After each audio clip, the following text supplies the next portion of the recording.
Hi guys, எபிசோட ஸ்டார்டிங்லேயே பார்த்தீங்கன்னா நம்ம ஹீரோயின் இருக்கால, அவள் ஏதோ ட்ரெஸ்ஸை வகமிச்சிட்டு இருக்கா. என்னடி ஆச்சு, என்ன கலர் கலராக ட்ரெஸ்ஸாக போட்டுக்கிட்டு இருக்க அப்படின்னு ஃப்ரெண்டு கேட்டுட்டு இருக்க. சொல்லு, அவர் இந்த மாதிரி என்ன டேட்டு கூப்பிட்டுருக்காருல, ஐ மீன் எனக்கு டேட்டாக தான் இருக்குன்னு தோணுது. நெக்ஸ்ட் வீக் தான் அவர் இந்த மாதிரி காஃபி ஷாப் வர சொல்லியிருக்காருன்னு இருக்க. சரி போகிறதும் போகிற கொஞ்சம் நல்லா போட்டுப்போ அப்படின்ட்டு ஃப்ரெண்டு சொல்லிக்கிட்டு இருக்கா. நான் கொடுக்குற அட்வைஸை ஃபாலோ பண்ணு, அப்போ தான் ஒர்க் அவுட் ஆகும்னு இருக்க. ஹீரோயின் பார்த்தீங்கன்னா ஃபுல்லாக பனியன் சட்டியை போட்டு வந்துட்டு இருக்கா. இந்த ஜென்மத்தில் உனக்கு கல்யாணம்லாம் நடக்கவே நடக்காதுன்னு இருக்க. ஏன் இதுக்கு என்ன குறைச்சல்னு அவள் கலாய்ச்சிட்டு இருக்கா. ஏன்னா நம்ம ஹீரோ இருக்கார்ல, அவர் கேட்டிருப்பாரு இந்த மாதிரி சாட்டர்டே ஃப்ரீயா அப்படின்ட்டு. அவர் என்ன ஃப்ரீயான்னு கேட்டது எனக்கு எவ்வளோ வைக்க தெரியுமா. ஐயோ பெருமாளே, எனக்கு வைக்கமாக வருது. இப்போ நான் என்ன பண்ணுவேன்ட்டு ஹீரோயின் பார்த்தீங்கன்னா எப்படா அந்த 5 நாள் முடியட்டு ஃபுல்லாகவே வாட்சும் கையுமா தான் சுற்றிக்கிட்டு இருக்கா. எங்கே போனாலும் இன்னும் அடுத்த நாளாக ஒரு நாள் எப்போ ட்ரெஸ்ஸு போடலாம் அப்படின்ட்டு நைட்டு தூங்காமல் எப்படா சனிக்கிழமை வரும் போகணும் அப்படின்ட்டு நம்ம ஹீரோயின் பார்த்தீங்கன்னா தவம் இறந்துக்கிட்டு இருக்கா. 10:30 ஆயிடுச்சு. காலையில் எஞ்சி பார்க்குறா, சூரியனே விழிஞ்சிருது. தூங்குறது கூட நம்ம அம்மனிக்கு ஞாபகம் இல்லை. காலையில் எஞ்சோடனே அப்படியே புதுசாக ட்ரெஸ் எல்லாம் போட்டு இந்த மாதிரி ரிசர்வ் பண்ணியிருந்தாங்கன்ட்டு ஹீரோ பேரை சொல்கிறா. அப்படி எதுவும் ரிசர்வ் ஆகலையேன்னு சொல்கிறாங்க. ஹீரோயின் பாரு, அப்படியா, அப்போ என் பேரில் பண்ணியிருப்பாரோன்ட்டு அவ பேரே கேட்கலாம், அதுலேயும் இல்லைன்ட்டுறாங்க. என்னடா அந்த மனுஷன் பண்ணி வச்சாருன்ட்டு சரி வெயிட் பண்ணுவோன்ட்டு ஹீரோயின் பார்த்தீங்கன்னா ஒரு டபுள் டேபிளில் உட்காந்து வெயிட் பண்ணிக்கிட்டு இருக்கா. தண்ணியெல்லாம் கொண்டு வந்து கொடுத்தோன்னே நம்ம ஹீரோயினா அப்படியே மனப்பெண் வைக்கதான். ஐயோ எனக்கு பயமாக இருக்குடி, நான் என்ன பண்ணுறதுனே தெரிலடி அப்படின்ட்டு குரூப்லலாம் பார்த்தீங்கன்னா சேட்டை பறந்துக்கிட்டு இருக்கு. ஒருவேளை அவர் என்ன சர்ப்ரைஸ் பண்ண வச்சிருப்பாரோ அப்படின்ட்டு இவ பார்த்தீங்கன்னா அதே இதையும் நினச்சிட்டு பின்னாடி திரும்பி பார்த்தா அங்கே பார்த்தீங்கன்னா படிப்ஸ் வந்து நிற்கிறா. ஹீரோயினை விட அவர் மினிக்கிட்டு வந்திருக்கா. இன்னாடி இது இவ வந்திருக்கா அப்படின்னு ஹீரோயின் பார்த்துக்கிட்டு இருக்க. இன்னாடி நீ இங்கே பண்ணிட்டு இருக்கேன் டவ பார்த்துக்கிட்டு இருக்க. 2 பேரும் பார்த்தீங்கன்னா 2 டேபிளில் உட்காந்துட்டு இருக்காங்க. எனக்கு தெரிஞ்சு நம்ம 2 பேர்த்தையும் சமாதான பேச்சு பேசுறதுக்கு தான் அவர் கூட்டிகிட்டு வந்திருப்பாருன்னு நினைக்கிறேன் இருக்க. ஹீரோவும் வந்துட்டாரு. வந்த உடனே ஓ இங்கே தான் இருக்கீங்களா அப்படின்ட்டு ஹீரோ பார்த்தீங்கன்னா அந்த ரிசர்வ் பண்ண டேபிள் பேரை சொல்கிறாரு. அப்போ தான் பார்த்தீங்கன்னா கிளாஸ் ரூமில் பண்ணி வச்சிருக்காரு. என்னடா கிளாஸ் ரூம்னு 2 பேரும் ஆச்சரியப்பட்டு பார்த்தா அங்கே இருக்க எல்லா பிள்ளைகளும் வந்திருக்காங்க. இன்னும் 2 பேரும் சூப்பராக ட்ரெஸ் பண்ணிட்டு வந்திருக்கீங்கன்னு இவங்கள கேட்டுக்கிட்டு இருக்க. இவங்களாம் ஒன்றும் இல்லைன்னு இருக்காங்க. ஹீரோ பார்த்தீங்க அப்ராட் போடுறது கன்ஃபார்ம் பண்ணிட்டாரு. அதனால லாஸ்ட்டில் ட்ரீட் வைக்கிறான்னு சொல்லிட்டு எல்லாத்தையுமே வர சொல்லியிருக்காங்க. உங்கள் 2 பேர்த்தோட ட்ரெஸ்ஸும் சூப்பராக இருக்குன்ட்டு எல்லா பொண்ணுங்களும் பார்த்தீங்கன்னா அது வேணும் சார் இது வேணும்னு சார்ன்னு சாப்பிட்ருக்க. ஹீரோயின் பார்த்தீங்கன்னா விலங்கிடுங்கிற மாதிரி மூஞ்சி இருக்குது. இதுக்கு தான் இந்த பில்டப்பா, இதுக்கு தான் நான் தூக்காமல் தவாலாக கிடந்தனான்ட்டு சரி வாங்க ஒரு ஃபோட்டோ எடுத்துக்கலாம் அப்படின்ட்டு ஃப்ரெண்டு வேறு என்ன பண்ணுறீங்கன்னு கேட்டிருப்பா. இந்த கர்மத்தை தாண்டி பண்ணிக்கிட்டு இருக்கோன்ட்டு ஹீரோயின் பார்த்தீங்கன்னா ஃபோட்டோ எடுத்து அமுச்சு விட்டுட்டுருக்கா. பாவம் அவளுக்கு மனசே இல்லைனாலும் வாயில் வராத சிரிப்பை வச்சுட்டு நம்ம ஹீரோயின் நின்றுட்டுருக்கா. அடுத்த நாள் நம்ம ஹீரோவை தான் காட்டுறாரு. அவர் பார்த்தீங்கன்னா நல்லா தூங்கி எஞ்சி கண்ணாடி போட்டு வர்றாரு. போட்ட மனுஷன் பார்த்தீங்கன்னா டக்குன்னு என்ன நினச்சாருன்னு தெரியல, டக்குன்னு அசையாமல் உட்காந்துட்டு கண்ணெல்லாம் கலங்கிடுச்சு. என்னடா ஆச்சு அப்படின்னு பார்த்தா ஹீரோக்கு ஒரு மாதிரி மூஞ்சி மாறிடுச்சு. உடனே ஃப்ரெண்டை கூப்பிடுறாரு. இந்த நம்ம ஃப்ரெண்டு இருக்கார்ல அவரை கூப்பிட்டு ஷின் இங்கே வா அப்படின்ட்டு இருக்காரு. எனக்கு கண்ணு தெரிய மாட்டேது, ஹாஸ்பிட்டல் கூட்டிகிட்டு போ அப்படின்ட்டு. எனக்கு எதுவுமே தெரிலன்ட்டு அவர் கண் கலங்கி சொல்லிட்டு இருக்க. அப்படியே நம்ம ஹீரோக்கு பார்வை ரொம்ப பிளைண்ட் ஆகிடுச்சுன்னு நமக்கு தெரியுது. அதாவது பிளைண்டுனா சுத்தமாக பார்வை இல்லை அப்படின்ட்டு. ஹீரோக்கு பார்த்தீங்கன்னா செக்கப்லாம் பண்ண ஸ்டார்ட் பண்ணிட்டாங்க. அப்புறம் தான் அவங்க ஹாஸ்பிட்டலில் இருக்கிறவங்கலாம் சொல்கிறாங்க என்னால் எதையுமே பார்க்க முடியல, சுத்தமாக எனக்கு எதுவுமே தெரில என்னாச்சு அப்படின்ட்டு இருக்கும்போது ஹீரோக்கு பார்த்தீங்கன்னா முதலையே கொஞ்சம் ஐப்போ வரல, வீக்காக தான் இருக்கும். இப்போ ரொம்பவே வீக் ஆகிடுச்சு, உங்களுக்கு இந்த மாதிரி ஒரு நோய் இருக்குது அப்படின்ட்டு ஏதோ பேசிகிட்டு இருக்காங்க. வெளியே பார்த்தீங்கன்னா நம்ம ஜாப்பனீஸ் இருக்கார்ல அவர் உட்காந்து அழுதுகிட்டு இருக்காரு. இந்த மாதிரி அவனோட சைடு எஃபெக்ட் எல்லாம் ஒன்றுமே இல்லை, ஆல்ரெடி அவனுக்கு இந்த கண்ணு பிரச்சனை இருந்துச்சு, இப்போ முத்திடுச்சு அப்படின்ட்டு இருக்க. அவன்கிட்ட நான் படித்து சொன்னேன் இந்த மாதிரி நைட்டு படிக்காதுடா அப்படின்ட்டு. அவன் உட்காந்து அழுகவே ஆரம்பிச்சிட்டான். என் பேச்சை கேட்டால் தானே இப்போ இவனுக்கு ஒன்றுனா நான் என்ன பண்ணுறது, சின்ன வயசுலேருந்து என் பேச்சை அவன் கேட்குறானா, இவனுக்கு பிடிச்சதா பண்ணிக்கிட்டு இருக்கான்ட்டு அழுதுகிட்டு இருக்காங்க. அப்பெல்லாம் இல்லை 2 பேரும் ஒன்றா இருந்தீங்க ஓகே, பட் இருந்தாலும் இப்பெல்லாம் உட்காந்து அழுதுட்டு இருக்காதுன்னு இருக்க. ஹீரோ பார்த்தீங்கன்னா நடக்கிறது கூட ஒரு ஆள் பிடிச்சதான் நடந்து வந்துட்டு இருக்கிற மாதிரி இருக்குது. எல்லாம் ஓகேவா அப்படின்னு கேட்டுக்கிட்டு இருக்க. ஏண்டா உனக்கு நான் எத்தனை டைம் சொல்லியிருப்பேன், பெரிய அறிவாளியா நீயே, பாரு இப்போ படித்து கண்ணு தெரியாமல் போயிடுச்சு, என்ன பண்ண போகிற நீன்ட்டு. ஹாஸ்பிட்டலில் பார்த்தீங்கன்னா அவன் பிடிச்சி கத்தி விட்டுறான். இப்போ நீ என்ன பண்ண போகிற, உன் பார்வை மறுபடி வருமா என்ன அப்படின்ட்டு இருக்க. ஆமாம் எனக்கு சர்ஜரி பண்ணணும்னு சொல்லியிருக்காங்க அப்படின்ட்டு ஹீரோ சொல்கிறாரு. டாக்டர் என்ன சொல்லியிருப்பாங்க அப்படின்னா சர்ஜரி பண்ணலாம், பட் 50% சான்ஸு உங்களுக்கு பார்வை கிடைக்கலாம் கிடைக்காமையே போகலாம், இது ஒரு ரிஸ்க் தான், நீங்கள் ஓகேனா சொல்லுங்கள் நம்ம சர்ஜரி ஸ்டார்ட் பண்ணலாம் அப்படின்ட்டு இருக்க. நான் அதை அட்மிட் பண்ணுறேன், நான் சர்ஜரி ஸ்டார்ட் பண்ணுறேன், எதாக இருந்தாலும் பரவாயில்ல பார்த்துக்கலாம், வாங்க வீட்டுக்கு கிளம்பலாம், இப்போதைக்கு எதுவும் பேச வேணான்ட்டு ஹீரோ பார்த்தீங்கன்னா வீட்டுக்கு கூட்டிகிட்டு போயிடுறாங்க. அங்கே கிளாஸில் பார்த்தீங்கன்னா நம்ம ஹீரோ வராமல் நம்ம ஷின் இருக்கான்ல அவர் தான் வந்திருக்கான். ஹீரோயின் பார்க்குறா என்னடா இது அப்படின்ட்டு. நம்ம சாருக்கு ஒரு சின்ன கண் பிரச்சனை, அதனால் நான் வந்திருக்கேன், அவர் ஹாஸ்பிட்டலில் இருக்காருன்னு சொல்லிட்டு இருக்க. ஹீரோயின் பார்த்தீங்கன்னா என்ன கண்டிஷன் அவருக்கு, ரொம்ப மோசமாயிடுச்சா, என்கிட்ட தயவு செஞ்சு சொல்லுங்களேன் ப்ளீஸ் அப்படின்ட்டு அவள் பார்த்தீங்கன்னா கேட்டுக்கிட்டு இருக்கா. ரொம்ப ரிஸ்க் ஆகிடுச்சா, இல்லைனா அவர் வராமல் இருப்பார், எந்த ஹாஸ்பிட்டல் அப்படின்ட்டு ஹீரோயின் எல்லா டீட்டெயில்ஸும் கேட்டுக்கிட்டு இருக்கா. உங்ககிட்ட சொல்லக்கூடாதுன்னு அவன் சொல்லியிருக்கான், ஏன்னா நீ ரொம்ப பதறி போயிடுவேன் அப்படின்ட்டு இருக்காங்க. தயவு செஞ்சு சொல்லுங்கள் எந்த நாளும் பரவாயில்ல அப்படின்ட்டு இருக்க. இங்கே நம்ம ஹீரோவை தான் காட்டுறாங்க. அவருக்கு பார்த்தீங்கன்னா இந்த மாதிரி ஆப்ரேஷனுக்கெல்லாம் ரெடி பண்ணுறதுக்கு ரெடியாக உட்காந்துக்கிட்டு இருக்காங்க.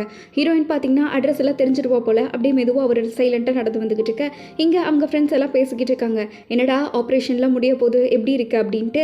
எல்லாமே ஓகேவாக இருக்கும், பெயின் எல்லாம் இருக்கும், ஒரு வழியாக பார்த்துருந்து கொண்டிருக்க, நீ என் பேச்சை கேட்கல, அதுக்கு இப்போ அனுபவிக்க போகிற பாரு அப்படின்ட்டு எல்லாம் மாறி மாறி கலாய்ச்சிட்டு இருக்காங்க. நாங்கள் எல்லாம் கூட தான் இருக்கோம் சரியா, லூஸ் மாதிரி பயந்துட்டு இருக்காம எதாக இருந்தாலும் வா பார்த்துக்கலாம் அப்படின்ட்டு 3 ஃப்ரெண்ட்ஸும் ஆப்ரேஷனுக்கு முன்னாடி பேசிகிட்டு இருக்காங்க. இந்த ஆப்ரேஷன் பண்ணிட்டா நீ கண்ணாடி போக கூட தேவையில்லை தானே, அப்போ உனக்கு கண்ணு நல்லா தெரியும் தானேன்ட்டு 3 பேரும் அப்படியே மோட்டிவேஷனாக மாற்றி மாற்றி கலாய்ச்சிட்டு இருக்க. அப்படியே பார்த்தீங்கன்னா ஆப்ரேஷன் தேட்டருக்கு அழிகாமல் போடா சின்ன புள்ள புரியுதான்ட்டு கலாய்ச்சி அமுச்சு விட்டுறாங்க. ரூமே வெறிச்சோடி இருந்துட்டு இருக்கு. அங்கே நம்ம ஹீரோயின் பார்த்தீங்கன்னா பதறி அடிச்சுட்டு ஓடிக்கிட்டு இருக்கா. என்ன கிளாஸை விட்டோன்னு எங்கே இவ்வளோ அவசரமாக போகிறான் இருக்க. ஹீரோயின் பார்த்தீங்கன்னா நம்ம ஹீரோவை பார்க்க தான் கிளம்பிட்டா. எப்படியோ கெஞ்சி அட்ரஸை வாங்கிட்டா. வந்த உடனே சரி எப்படியாச்சும் பார்த்தாகணும், என்னாச்சோ ஏதாச்சோன்ட்டு பதறி அடிச்சுட்டு போயிட்டு இருக்க.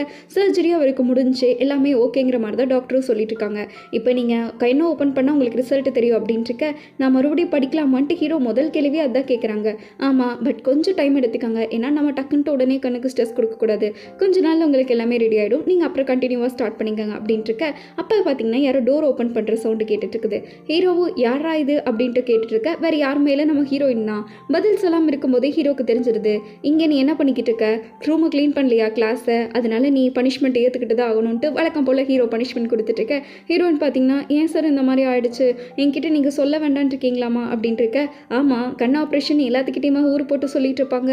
10 வருஷத்துக்கு முன்னாடி எனக்கு பண்ண ப்ராமிஸை மறந்துட்டல அப்படின்ட்டு இவர் ஒரு குட்டி ஃப்ளாஷ்பேக் ஆரம்பிச்சிட்டு இருக்காங்க. என்னன்னா 10 வருஷத்துக்கு முன்னாடி நம்ம ஹீரோயினும் ஹீரோவும் ஒரு ஹாஸ்பிட்டலில் மீட் பண்ணியிருக்காங்க.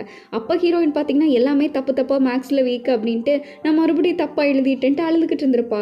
ஹீரோ அப்போ தான் பார்த்தீங்கன்னா அந்த ஹாஸ்பிட்டல்லேயே அவருக்கு கண் ஆப்ரேஷன் பண்ணுற மாதிரி தான் இருந்திருக்கும். அவர் ஒவ்வொரு விஷயத்தையும் குட்டி குழந்தைக்கு சொல்லிக் கொடுக்குற மாதிரி இவர் சின்ன பிள்ளை தான் அப்போ சொல்லிக் கொடுத்துட்ருப்பாரு. ஹீரோயினும் பார்த்தீங்கன்னா எல்லாம் பொறுமையாக அப்போ சின்ன பிள்ளை மாதிரி அழகாக சொல்லி படிச்சுட்டு இருந்திருப்பா. இதோ இவ்வளோ தான் பார்த்தியா, 10ல் 3 போனால் எவ்வளோ, 7 தானே அப்படின்ட்டு இருக்க. ஆமாம் ஈஸியாக இருக்கே அப்படின்ட்டு ஹீரோயின் பார்த்தீங்கன்னா சூப்பராக சொல்லியிருப்பா. நெக்ஸ்ட் டைம் பாருங்கள், நான் 100 மார்க்ஸ் எடுத்து காட்டுறேன் உங்ககிட்ட ப்ராமிஸ் அப்படின்ட்டு ஹீரோயினும் ப்ராமிஸ் பண்ணியிருப்பா. 10 வருஷத்துக்கு அப்புறம் பார்த்துருக்கோம், ஆனால் இப்போ கூட நீ 100 எடுக்கிற, 4 மார்க் வாங்கி வச்சிருக்க, எங்கே போச்சு உன் அறிவு அப்படின்ட்டு அவர் பார்த்தீங்கன்னா மேக்ஸே பிடிக்காதான்னு கத்திக்கிட்டு இருக்காங்க. ஹீரோயினுக்கு அப்போது வாவ், நம்ம ஏற்கனவே மீட் பண்ணியிருக்கோமா சின்ன வயசில், இது ஒரு டெஸ்டினி சார், இது விதியால் எழுதப்பட்டது சார்ன்ட்டு இருக்கா. ஹீரோ பார்த்தீங்கன்னா என்ன அப்படின்ட்டு இருக்க. அதெல்லாம் உங்களுக்கு புரியாது, அதெல்லாம் புரிஞ்சாதான் புரியும் அப்படின்ட்டு இருக்க. ஹீரோ பார்த்தீங்கன்னா உனக்கு எதனா ஞாபகம் இருக்கா என்ன அப்படின்ட்டு இருக்கா. ஹீரோயின் பார்த்தீங்கன்னா எனக்கு அதெல்லாம் இல்லை, ஆனால் உங்களை நான் 8 வயசில் பார்த்த மாதிரியே எனக்கு ஒரு ஞாபகம் இருக்குன்னு இருக்கா. ஹீரோ பார்த்தீங்கன்னா உளராது அப்படின்ட்டு இருக்காங்க. ஆமாம் நான் ஞாபகம் இருக்குது, எனக்கு ஞாபகம் வந்துருச்சுன்ட்டு ஹீரோயின் பார்த்தீங்கன்னா பெருமைப்பட்டு சிரிச்சுக்கிட்டு இருக்கா. சரி அதெல்லாம் வேண்டாம், முதல்ல மேக்ஸில் எப்போ 100 மார்க் வாங்க போகிறேன்னு சொல்லு அப்படின்ட்டு இருக்க. அதை விடுங்க, உங்ககிட்ட இன்னொன்று கேட்கணும், உங்கள் கேர்ள் ஃப்ரெண்ட் தானே அங்கே வந்தது, நான் பார்த்துருக்கேன் அவங்க உங்கள் கேர்ள் ஃப்ரெண்ட் தானே அப்படின்ட்டு இருக்க. ஹீரோ அப்படிலாம் இல்லை அப்படின்ட்டு இருக்காங்க. மேபி அவங்களுக்கு உங்களை பிடிச்சிருக்கோ என்னமோ, அதனால தான் என்னமோ அன்றைக்கி உங்களை பார்க்கலாம் வந்தாங்க போல் ஸ்கூலுக்குன்ட்டு அவள் கேட்டுக்கிட்டு இருக்க. நீ கொஞ்சம் கிளம்புறியா, எனக்கு டயர்டாக இருக்குது அப்படின்ட்டுறாங்க. போகும்போது கதவை நல்லா க்ளோஸ் பண்ணிட்டு போ, இங்கே ஒரு நிமிஷம் வா அப்படின்ட்டு ஹீரோ பார்த்தீங்கன்னா மறுபடியும் கூப்பிட்றாரு. கூப்பிட்டு ஏதோ வேலை சொல்லிவிட்டு நம்ம ஹீரோயின்கிட்ட கிளம்ப சொல்லிட்டு இருக்க. அவள் வீட்டுக்கு வந்தோடனே முதல் கேள்விமா, நம்ம சின்ன வயசில் என்ன எந்த ஹாஸ்பிட்டலில் கொண்டு போயிருக்கீங்க, அதுவும் சவுத் சைடில் இருக்குன்ட்டு இருக்க. ஹீரோயினோட அம்மா பார்த்தீங்கன்னா நீ தான் ஹாஸ்பிட்டலே போனது இல்லையே, நான் மெடிக்கலில் ஒர்க் பண்ணுறேன், எதாக இருந்தாலும் உனக்கு டேப்லெட் கொடுத்துருவேன், 10க்கு உனக்கு நான் இம்யூனிட்டிலாம் ஊற்றி கொடுத்துருக்கேன், அப்புறம் எப்படி நீ ஹாஸ்பிட்டலில் போவன்ட்ருக்க. நம்ம ஹீரோயின் பார்த்தீங்கன்னா அப்போ நான் பிறந்ததுலேருந்தே ஹாஸ்பிட்டல் போனது இல்லையான்ட்ருக்க. அவங்க அம்மாவும் இல்லை அப்படின்ட்டு இருக்காங்க, அவங்க அப்பாவும் இல்லையா அப்படின்ட்டு இருக்க. அப்போ எப்படி அவர் என்னை பார்த்துருப்பாரு, ஒருவேளை என்னை பற்றி மிஸ்டேக்காக சொல்லிட்டாரா, அப்போ அந்த குழந்தை நான் இல்லையான்ட்டு ஹீரோயினுக்கு பார்த்தீங்கன்னா ஒரு சிண்ட்ரெல்லா ஸ்டோரியில் இது வேறு அது வேற போயிடுச்சோ என்னமோன்ட்டு அவள் ஃபீல் பண்ணிக்கிட்டு இருக்கா. இன்னொரு பக்கம் ஹீரோ கிட்டே இந்த மாதிரி இன்டர்வியூ எடுத்துட்டு இருக்காங்க. ஏன்னா அவர் ஒரு மேக்ஸில் ஒலிம்பிக்கில் அந்த மாதிரி ஒரு ரீசனுக்கு. அவரும் பார்த்தீங்கன்னா எதனால உங்களை மேக்ஸ் மோட்டிவேட் பண்ணிச்சிட்டு இருக்க. சின்ன வயசில் நான் ஒரு பொண்ணு பார்த்தேன், அந்த பொண்ணு ஒரு மேக்ஸை பிடிக்காதுன்னா, பட் அவள் அவ்வளோ மேக்ஸ் நல்லா போட்டா, அப்போ தான் எனக்கு ஆசையாக இருந்துச்சு, அந்த பொண்ணு மாதிரியே எவ்வளோ பேர் மேக்ஸை வெறுப்பாருங்க, அவங்க எல்லாத்துக்கும் மேக்ஸை பிடிக்க வைக்கணும் அப்படின்ட்டு. இவ்வளோ தூரம் நான் வளர்ந்ததுக்கு காரணமே அந்த பொண்ணு தான். அந்த மாதிரி ஹீரோ ஒரு ரீசன் சொல்லிக்கிட்டு இருக்க. ஹீரோயினுக்கு தான் மனசில் அப்படியே குளிர்ச்சி தாங்கலை. அச்சோ இவர் நம்மளை பற்றி தான் பேசிட்டு இருக்காரு அந்த பொண்ணு நான் தான்ட்டு. அப்போ தான் பார்த்தீங்கன்னா அவருக்கு சின்ன வயசில் பார்த்தது மீட் பண்ணதுன்ட்டு எல்லாமே அவனோட சொல்லிட்டு இருக்கா. ஹீரோயினுக்குன்னா பல்லில் சிரிப்பை தாங்க முடியல, அப்படியே பல்ல போட்டு பார்த்துக்கிட்டு இருக்கா. ஆனால் இதுதான் என்னோட வெரி ஃபர்ஸ்ட் டைம் இந்த மாதிரி நான் அந்த பொண்ணை மீட் பண்ணி இப்படியெல்லாம் இன்ஸ்பயர் ஆகணும்னு நினச்சிட்டு இருக்கிறதுன்ட்டு இருக்க. தம்பி ஏதோ சரியில்லையேங்கிற மாதிரியே பார்த்துட்டு இருக்கான். வாழ்க்கை அவ்வளோ தூரம் போயிடுச்சு, பட் இப்போவும் நான் அந்த பொண்ணை மீட் பண்ணேன், இப்போவும் எனக்கு இன்ஸ்பிரேஷனாக தான் இருக்கான் அப்படின்ட்டு. அவள் பார்த்தீங்கன்னா உங்களுக்கு மேக்ஸில் எப்படி உங்களுக்கு பிடிக்குங்கிற மாதிரி அடுத்த கொஸ்டின் கேட்டுறாங்க. ஹீரோ பார்த்தீங்கன்னா கண்ணெல்லாம் நார்மலாகி ஸ்கூலுக்கு வந்துட்டாரு. வந்த உடனே எல்லா பிள்ளைகளும் மலையப்படி குட் மார்னிங் சார்னு ஆசையாக சுற்றிக்கிட்டு இருக்காங்க. பார்த்தீங்கன்னா வழக்கம் போல் கிளாஸுக்கு போயிட்டு இருக்காங்க. அப்படியே ஸ்கூல்லே பார்த்தீங்கன்னா பரபரன்ட்டு ஹீரோ ஃபஸ்ட் டேயில், அதாவது ஆப்ரேஷன் முடிஞ்சு வராருல, அதனால பரபரன்ட்டு இருக்கா. அப்படியே பிள்ளைகளாக பார்த்தீங்கன்னா குட் மார்னிங் சார் அப்படின்ட்டு அதை விட சந்தோஷமாக சொல்லிட்டு இருக்காங்க. ஹீரோயினா கொஸ்டின் பேப்பர் என் மனசில் ஒட்டிட்டு இருக்கா. ஏன்னா நம்ம ஹீரோயின் 55 மார்க் வாங்கியிருக்கா 4லேருந்து. இவ்வளோ ஆக்வர்ட் பண்ணாதுன்ட்டு ஃப்ரெண்டே மோச மூடிட்டு இருக்க. எல்லாமே பார்த்தீங்கன்னா இந்த வருஷத்தை எப்படியோ கடைசியாக முடிச்சிட்டிங்க அப்படின்ட்டு இருக்கும்போது எல்லாமே இந்த ஜூனியர்லேருந்து சீனியர் லெவலுக்கு போகிறாங்க. அதனால ஹீரோ பார்த்தீங்கன்னா கங்க்ராச்சுலேஷன் சொல்லிட்டு இருக்காங்க. என்னோட ஃபஸ்ட் டே உங்களோட லாஸ்ட் டே எல்லாமே ஒரே இது விஷயமாக தான் இருக்குது. பட் இது வரைக்கும் எல்லாமே நல்லா கோஆப்ரேட் பண்ணிங்க. நிறையா பேர் பிடிச்சிருந்தீங்க, பிடிக்காம இருந்தீங்க. பட் எல்லாமே கடைசியில் ஒரு விஷயத்தை அச்சீவ் பண்ணிட்டீங்க. இன்னொரு டைம் உங்கள் வாழ்க்கை இந்த மாதிரி டைம்லலாம் கிடைக்காது. ஸோ ஜாலியாக என்ஜாய் பண்ணிக்கோங்கன்ட்டு ஹீரோ பார்த்தீங்கன்னா ஒரு சீனியராக போகிற பிள்ளைங்கிட்டலாம் என்னென்ன சொல்லணுமோ எல்லாமே சொல்லிட்டு இருக்காங்க. ஒவ்வொருத்தவங்களுக்குள்ளேயும் ஒரு ஸ்டார் இருக்காங்க. அது எப்போவுமே ஷைன் பண்ண வேண்டியது உங்கள் கடமை, புரியுதா அப்படின்ட்டு ஸ்டூடெண்ட்ஸ் எல்லாம் சேர்ந்துட்டு இருக்க. ஸ்டூடெண்ட்ஸ் எல்லாம் கண்டிப்பாக சார் அப்படின்ட்டு அவ்வளோ சிரிச்சிட்டு இருக்காங்க. சார் நீங்கள் வேறு எங்களை விட்டு போகிறீங்களே, எங்களுக்கு அது வேறு கஷ்டமாக இருக்குது அப்படின்ட்டு ஹீரோ கிட்ட நாங்கள் எல்லாம் உங்களை லவ் பண்ணுறோம் சார் அப்படின்ட்டு பிள்ளைகளாக மாறி மாறி கலாய்ச்சிட்டு இருக்க. ஹீரோவை தேங்க்ஸ்மா அப்படின்ட்டு கிளம்பிடுறாங்க. அங்கே ஃப்ரெண்டெல்லாம் பார்த்தீங்கன்னா இந்த சீனியர் போகிறாங்களே, அதனால எல்லாம் ஜாலியாக சுற்றிக்கிட்டு இருக்காங்க. அப்படியே ஒவ்வொருத்தவங்களும் ஒவ்வொரு லெட்டரை எழுதி வச்சுட்டு நம்ம ஹீரோயினும் ஃப்ரெண்டும் மியூசியத்துக்கு ப்ரிப்பேர் பண்ணிட்டு இருந்தாங்களே ஒரு எக்ஸிபிஷன், அந்த எக்ஸிபிஷனும் வருது. ஹீரோயின் பார்த்தீங்கன்னா அழகாக வரைஞ்சிருக்கா. அவங்க ஃப்ரெண்டும் எல்லாம் மாற்றி மாற்றி சூப்பராக ஒரு சார்ட்டில் பண்ணிட்டு இருக்க. எல்லாம் பக்காவாக பண்ணியிருக்கேன் அப்படின்ட்டு இருக்காங்க. நம்ம ஃப்ரெண்டு பார்த்தீங்கன்னா ஹீரோயின் தான் ஆக்சுவலாக வரைஞ்சிருப்பா. அவங்க பெஸ்டீஸ் கேர்ள்ஸ் மாதிரி பண்ணிட்டு இருக்க. நம்ம ஃப்ரெண்டு தான் கொரியாலேருந்து வந்துடலாலே, ஐ மீன் தாய்லாண்ட்லேருந்து இங்கே படிக்க வந்தால ஜெனி. அவள் மறுபடியும் அவள் ஊருக்கே கிளம்புறா. எல்லாரும் என்னை பார்க்க வரணும், புரியுதா அப்படின்ட்டு இருக்க. கண்டிப்பாக அப்படின்ட்டு ஜெனிக்கு எல்லாருமே குட் பை சொல்லிட்டு இருக்காங்க. எல்லாரும் சொல்லிடுறாங்க. ஹீரோயின் மட்டும் காணோம். எங்கடா இன்னும் ஹீரோயினை மட்டும் காணோன்னு தேன்னா நம்ம ஹீரோயினும் சிடுமூஞ்சி இருக்காங்களே, 2 பேரும் ஓடி வந்துக்கிட்டு இருக்காங்க. ஆக்சுவலாக சிடுமூஞ்சி பார்த்தீங்கன்னா உங்கள் ஊருக்கு போகிறான்னு சொல்லிட்டு உனக்காக ஸ்பெஷல் கிஃப்ட் வாங்க போயிருந்தா அப்படின்ட்டு இருக்க. ஜெனி பார்த்தீங்கன்னா ரொம்ப தேங்க்ஸ் அப்படின்ட்டு அவகிட்ட வளைஞ்சிக்கிட்டு இருக்கா. அவள் அப்போ கூட பார்த்தீங்கன்னா அவ்வளோலாம் பெருசாக ரியாக்ட் பண்ணல. இருந்தாலும் அவளோட கம்ஃபர்ட் ஜோனை விட்டுட்டு அவள் ஃப்ரெண்டுட்டு சொல்லிட்டு அவளுக்காக ஸ்பெஷலாக பண்ணிட்டு இருக்க. ஜெனிக்கு ரொம்ப சந்தோஷம். இங்கே பாரு ஜெனி, எல்லாமே உனக்காக தான், நீ அங்கே போயிட்டு பத்திரமா இருந்துட்டு அவங்க ஒரு பெயிண்டிங்கை வரைஞ்சிருக்காங்களே அதையும் ஜெனிக்கே கொடுத்து விடுறாங்க. Thank you so much. இந்த மாதிரி நான் ஃப்ரெண்ட்ஸ் எல்லாம் மிஸ் பண்ணுவேன் அங்கே போயிட்டு, எல்லோரும் அங்கே வந்தீங்கன்னா வாங்க, நான் உங்களுக்காக வெயிட் பண்ணிக்கிட்டு இருப்பேன் அப்படின்ட்டு ஜெனி பார்த்தீங்கன்னா கடைசியாக நம்ம எவ்வளோ ஜாலியாக இருந்தோம், அதுக்குள்ளே டைம்லாம் போயிடுச்சுலன்ட்டு பேசிட்டு வந்துக்கிட்டு இருக்காங்க. மிஸ் யூ காய்ஸ், எப்போவுமே நீங்கள் என் கூட காண்டாக்ட்லேயே இருங்க அப்படின்ட்டு இருக்க. அங்கே ஃப்ரெண்ட்ஸ் எல்லாருமே பார்த்தீங்கன்னா கண்டிப்பாக இருப்போம், நீயும் போய் பார்த்துரு ஜெனி, எங்களுக்கு கால் பண்ணு, அப்டேட் பண்ணிட்டு எல்லாருமே பார்த்தீங்கன்னா ஜெனிக்கு பாட்டு சொல்லிட்டு இருக்காங்க. வர வெளியில் பார்த்தீங்கன்னா அவன் மனசுக்கு அவ்வளோ சந்தோஷம். ஏன்னா ஒரு ஆக்சுவலாக ஒரு ஐ மீன் ஒரு வெளிநாட்டிலேருந்து ஒரு பொண்ணு படிக்க வந்திருக்கா. அவங்களுக்கு வந்த இடத்துல யதார்த்தமாக அவ்வளோ ஃப்ரெண்ட்ஸ் கிடச்சி லைஃப்பில் மெமரிஸ் எல்லாம் எப்படி மாறிடுச்சு, அதுவும் லாஸ்ட்டில் சீனியர் ஸ்கூல் முடிச்சு போகும்போதெல்லாம் எப்படி ஆயிடுச்சு அப்படின்ட்டு அப்படியே எல்லா விஷயத்தையும் அழகாக ஒரு ரீகேப்பாட்ட போட்டுட்ருக்க. நம்ம ஹீரோயின் பார்த்தீங்கன்னா அந்த புக் எழுதிட்டு இருந்தால அதில் நெக்ஸ்ட் லெவல் போயிட்டா. பட் அதே புக்கை பார்த்தீங்கன்னா கதை எல்லாத்தையும் அழிச்சிட்டு புதுசாக கண்டினியூ பண்ணியிருப்பா. இப்போ லாஸ்ட் எபிசோட் நம்ம ஹீரோயின் எழுதிட்டு இருக்கா. அப்படியே லாஸ்ட் எபிசோட் அப்படின்னா நம்ம ஹீரோ இருக்கார்ல, அவர் எப்படியோ லாஸ்ட்டில் உனக்கு அவனைத்தான் பிடிச்சிருக்கு, நீ அவன் கூடயே சேர்ந்து சந்தோஷமாக இரு, நான் விட்டுறேன், ஆனால் கடைசியில் நான் தியாகி ஆகிட்டேன்ல அப்படின்ட்டு இருக்க. அப்படிலாம் இல்லை, நீ யாரை பற்றி கவலைப்படாத, என் ஹை ஸ்கூல் படிக்கும் போது நீ தான் என் உலகமாக இருந்த, உனக்கு ஞாபகம் இருக்கா அப்படின்ட்டு நம்ம சின்ன ஹீரோ கிட்ட கேட்டுக்கிட்டு இருக்காங்க.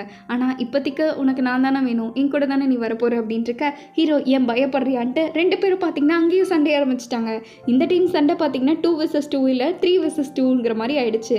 அப்போ நம்ம ஜாப்பனீஸ் டீச்சர் வந்து என்னடா இது, இப்போதைக்கு நீங்கள் வேணால் சண்டை போட்டுக்கலாம், பட் அவனுக்கு என்னத்தான் பிடிக்கும் அது எனக்கே தெரியும்ன்றிருக்க. அப்படிலாம் இல்லை, எதுக்கு தேவையில்லாமல் இப்போ ஜோக் அடிச்சுட்டு இருக்க அப்படின்ட்டு இருக்காங்க. சரி அப்படி வேணால் ஒரு விஷயத்தை டிசைட் பண்ணலாம், 3 பேரும் சரி ஒரே வீட்டில் வாழலாம், புரியுதா? அப்போது இவனுக்கு யாரை பிடிச்சிருக்கோ அப்போ அவனையே இவன் சூஸ் பண்ணிக்கிட்டோம், புரியுதா அப்படின்ட்டு இருக்க. ஹீரோ பார்த்தீங்கன்னா எனக்கெல்லாம் பயம் இல்லைடா, சவாலுக்கு ரெடியா சொல்லுங்கடா அப்படின்ட்டு இவன் பார்த்தீங்கன்னா உசுப்பேத்தி விட்டு கேட்டுட்டு இருக்கான். வாங்க எல்லாம் ஒன்றா இருக்கலாம், சவாலில் ஜெயிக்கிறவங்கள பார்த்துக்கலாம், என்ன பயப்படுறீங்களாடா கோழைகளா அப்படின்ட்டு அவன் பார்த்தீங்கன்னா கத்திக்கிட்டு இருக்கான். யாரை பார்த்துடா கோலைன்னு சொல்கிற, உனக்கு ஒரே வீட்டில் இருந்தால் தான் உண்மையான கலர்லாம் தெரியும் இவங்களோடது, அதனால இருக்கலான் இருக்க, எனக்கு ஒன்றும் பயம் இல்லை, வாங்க இருக்கலாம் அப்படின்ட்டு பீட்டி சார் சொல்லிடுறாங்க. நம்ம ஹீரோ மட்டும் சும்மா விடுவாரா என்ன, வாங்கடா இருக்கலாம், உங்களை பார்த்து நாங்கள் ஏன்டா பயப்படணும் அப்படின்ட்டு எல்லாருமே சேர்ந்து டிசைட் பண்ணிட்டாங்க. ஏன்னா 4 பேர் ஒரே வீட்டில் இருக்க போகிறாங்க. அந்த 4 பேர்த்தில் யார் சின்ன கவர் பண்ணுறாங்களோ அவங்க தான் கல்யாணம் பண்ணிக்கணுன்ட்டு அடுத்து ப்ராப்ளத்துக்கு ரெடி ஆகும் அப்படின்ட்டு அவங்க 4 பேரை சந்தோஷமாக குதிக்கிற மாதிரி நம்ம ஹீரோயின் ஒரு எபிசோட முடிச்சிடறா. ஆக்சுவலாக இது பார்த்தீங்கன்னா சீசன் 2 வரக்கு சான்ஸ் இருக்குது அப்படின்ட்டு அவங்கெல்லாம் பேசிகிட்டு இருக்க. இன்னொரு பக்கம் நம்ம ஹீரோயினோட அப்பா பார்த்தீங்கன்னா ஒரு நாள் ஹாஸ்பிட்டல் அடிபட்டு இருந்திருப்பாங்க. அப்போ தான் ஹீரோயின் ஹாஸ்பிட்டல் போயிருப்பா. அதை வச்சு அவங்க அம்மா அவங்க அப்பாட்ட கேட்டுக்கிட்டு இருக்க.